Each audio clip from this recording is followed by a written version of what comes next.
Vellore institute of technology में आपका स्वागत है। वीआईटी में 55 से अधिक देशों के छात्र अध्ययन करने आते हैं, जिससे वीआईटी पढ़ने और रहने के लिए एक सार्वभौमिक संस्था भी मानी जा सकती है। वीआईटी को भारत सरकार, नैक और विश्व स्तर पर प्रसिद्ध एवं मान्यता प्राप्त संस्थाओं द्वारा उच्च श्रेणी यानी हाई रैंकिंग दी गई है। वीआईटी के 4 कैंपस हैं, जो कि वेल्लोर, चेन्नई, अमरावती आंध्र प्रदेश और भोपाल मध्य प्रदेश में स्थित है। जब भी कैंपस प्लेसमेंट की बात की जाए तो वीआईटी एक अविवादित नेता है।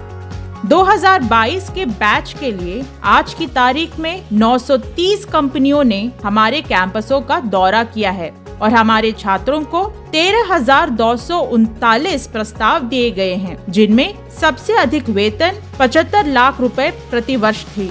बीटी 2022 परीक्षा वीआईटी में प्रवेश की कुंजी है और विभिन्न इंजीनियरिंग कार्यक्रमों में प्रवेश के लिए एक राष्ट्रीय स्तर पर प्रवेश परीक्षा आयोजित की जाती है। बीटी 2022 के सभी रैंक धारकों को बधाई देता है और काउंसलिंग के लिए आपका स्वागत करता है। आइए हम 2022 के बीटेक प्रवेश के ऑनलाइन काउंसलिंग प्रक्रिया की तरफ बढ़ते हैं। चलिए वीआईटी के ऑफिशियल वेबसाइट और होम पेज www.vit.ac.in पे जाते हैं। अगर आप वेबसाइट पर जाएं तो होम पेज के ऊपर वीटी 2022 का टैब पा सकते हैं। टैब पर क्लिक करें और रिजल्ट्स पेज पर प्रवेश करें। अभी आपको लॉगिन क्रेडेंशियल्स देने हैं। इसके लिए अपना एप्लीकेशन नंबर, अपना पासवर्ड और अंत में प्रदर्शित वेरिफिकेशन कोड को भी ठीक से दर्ज करें।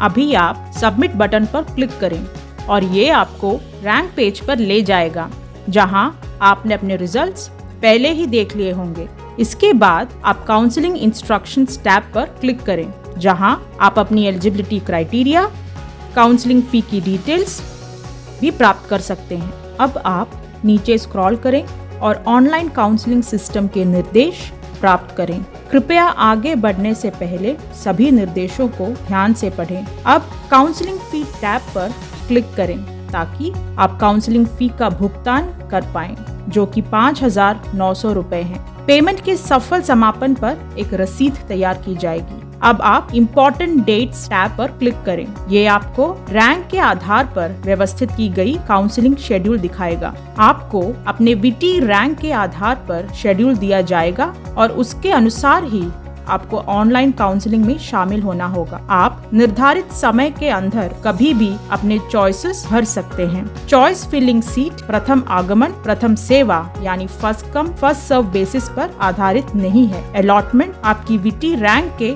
आधार पर ही होगी। चॉइस फिलिंग ऑप्शन सुबह 10 बजे से शुरू होती है और अगले दिन शाम 5 बजे समाप्त होती है। प्रत्येक चरण के लिए सीट अलॉटमेंट अनुसूची के आधार पर होगा। यदि किसी कारणवश काउंसलिंग के दौरान आपकी सीट अलॉटमेंट नहीं हो पाती है तो आपको आपके रैंक के आधार पर उसके बाद के चरण में एक अवसर दिया जाएगा। कृपया ध्यान दें कि 1 लाख से अधिक रैंक वाले छात्र केवल वीआईटी अमरावती और भोपाल में काउंसलिंग प्राप्त कर सकते हैं। फी डिटेल्स टैब पर क्लिक करें ताकि आप फी स्ट्रक्चर देख पाएं। इसके बाद कोर्स चॉइस प्रेफरेंस के लिए आप चॉइस फिलिंग टैब पर क्लिक करें। बचे हुए समय के बारे में आपको सूचित करने के लिए हमने टाइमर भी सक्षम किया है।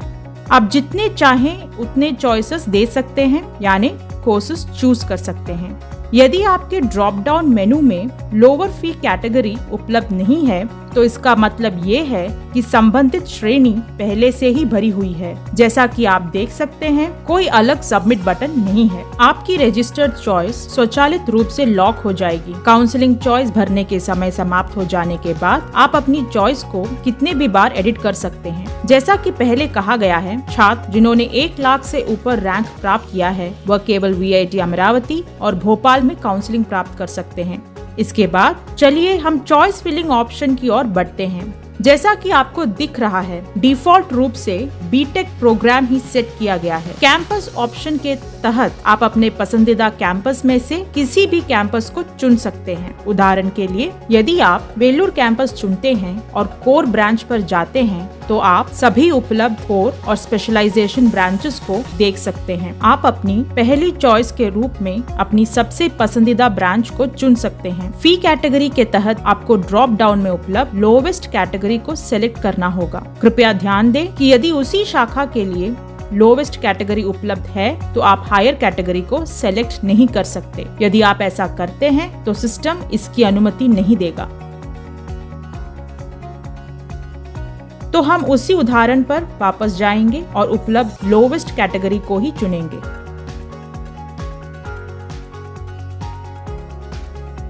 स्पेशलाइजेशन या माइनर टैब में जाने पर आपको कुछ ब्रांचेस में स्पेशलाइजेशन या माइनर कोर्सेज दिखेंगे।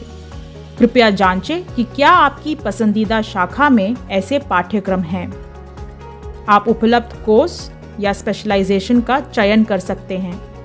अपनी पसंद भरने के बाद आपको ऐड एंड सेव पर क्लिक करना होगा और एक संदेश पॉपअप के साथ आपका चॉइस सफलतापूर्वक जुड़ जाएगा।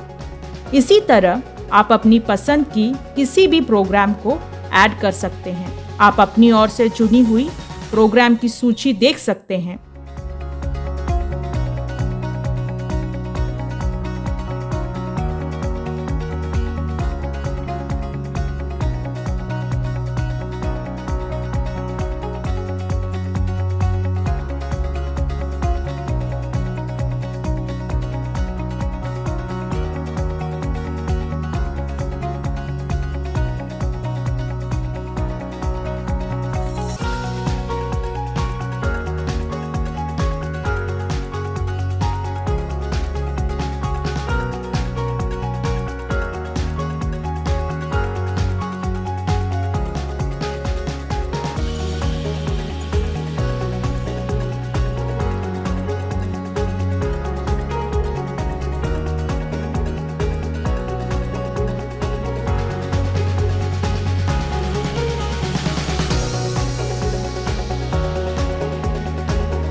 यदि आप किसी विशेष शाखा में बहुत अधिक रुचि रखते हैं तो आप सभी श्रेणियों में एक ही शाखा का चयन कर सकते हैं जो लोवेस्ट कैटेगरी से शुरू होती है। अब एडिट ऑप्शन पर क्लिक करेंगे। आपके पास अपनी प्रायोरिटी को एडिट करने का ऑप्शन उपलब्ध है। आपको अपने प्रेफरेंस के अनुसार परिवर्तन करने के लिए एडिट प्रायोरिटी टैब पर क्लिक करना होगा, जहां आप अपने ऑप्शंस को रीप्रायोरिटाइज कर सकते हैं। उदाहरण के लिए संख्या 2 से 3, 3 से 4 और 4 से 2 में बदल सकते हैं। अपडेट प्रायोरिटी पर क्लिक करें और सिस्टम एक पॉपअप संदेश प्रदर्शित करेगा। अब अपडेटेड लिस्ट देखने के लिए ओके बटन पर क्लिक करें। अब वापस जाकर आप उसी अपडेटेड लिस्ट को देख सकते हैं। यदि आप कोई बदलाव करना चाहते हैं तो आप अपनी पसंद के अनुसार नया प्रोग्राम हटा सकते हैं और जोड़ सकते हैं। यदि आप अपने किसी भी सेलेक्टेड ऑप्शन को हटाना चाहते हैं तो डिलीट ऑप्शन भी उपलब्ध है। एक संदेश आपके डिलीशन को कंफर्म करेगी। यदि आप एक ही ब्रांच को एक से अधिक कैटेगरी में चुनते हैं तो आपको पहले हाईएस्ट कैटेगरी को डिलीट करना होगा। उदाहरण के लिए मैंने CSC यानी कंप्यूटर साइंस एंड इंजीनियरिंग को VIT भोपाल कैंपस के 1, 2, 3, 4 और 5 कैटेगरीज में सेलेक्ट किया है। अगर मैं पहले लोअर कैटेगरी डिलीट करना चाहती हूं तो सिस्टम इसकी अनुमति नहीं देगी।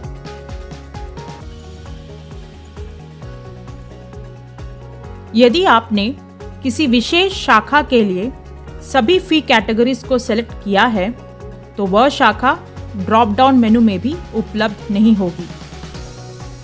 चॉइस फिलिंग को पूरा करने के बाद आप रजिस्टर्ड चॉइसेस टैब पर क्लिक कर सकते हैं और रजिस्टर्ड ऑप्शंस की लिस्ट देख सकते हैं। अब आप पोर्टल से लॉग आउट कर सकते हैं। आप सबको वीटी परीक्षा में उपस्थित होने के लिए धन्यवाद और हम आपकी ऑनलाइन काउंसलिंग के लिए शुभकामनाएं देते हैं।